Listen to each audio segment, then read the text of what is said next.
गले में अटक कर रह गई।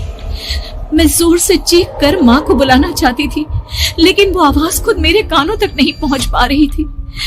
तो माँ तक कैसे पहुंचती?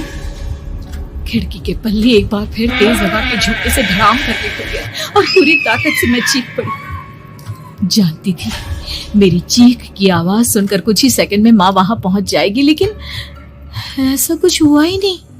मेरा कलेजा डर के मारे फटा जा रहा था। आखिर माँ ने मेरी आवाज क्यों नहीं सुनी? इतनी गहरी नींद में तो माँ कभी नहीं सोती। ठीक पीछे खुली हुई वो खिड़की। मुझ में इतनी ताकत नहीं बची थी कि मैं पलटकर उस तरफ देख भी सकूं। हवा का एक सनसनाता हुआ झोंका उसी वक्त मेरे कानों से आकर टकराया। लगा जैसे किसी ने दबी हुई आवाज में धीरे से मुझसे कहा, चली जाओ यहां से। मैंने दोनों हाथ अपने कानों पर रख लिए और एक बार फिर ताकत लगाकर जोर से चीखने की कोशिश की। माँ! पापा! मेरी आवाज उस कमरे की दीवारों से टकराकर वापस मुझे ही सुनाई दे रही थी।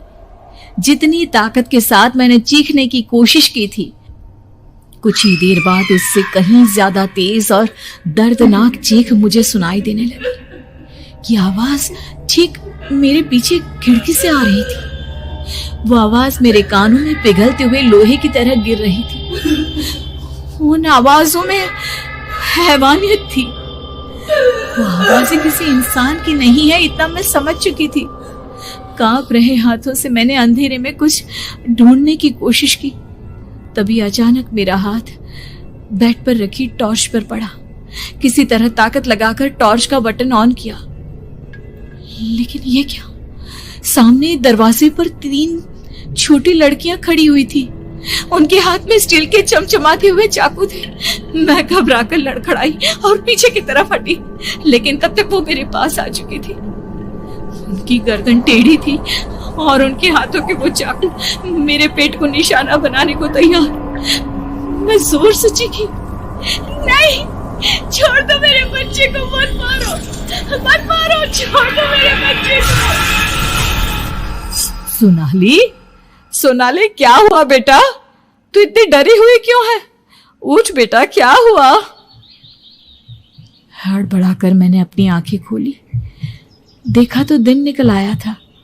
माँ मुझे जगा रही थी। मेरा चेहरा पूरा पसीने से लथपथ था।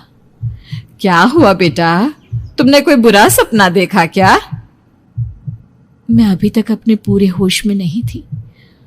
वो मेरे बच्चे को मार देगी माँ। वो लड़की मेरे बच्चे को। मैंने घबराकर अपने पेट को छुआ। सब कुछ ठीक था। और वो दूध जो रात को यहाँ पर गिर गया था, उसका रंग लाल हो गया था। माँ ने हंसते हुए दूध का गिलास मुझे दिखाया। तुमने दूध पिया ही नहीं, पूरा का पूरा ऐसे ही रखा हुआ है।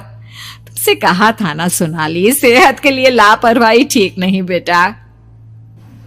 लेकिन मैंने तो सब कुछ अपनी खुली आंखों से देखा था। ये सपना कैसे हो सकता है?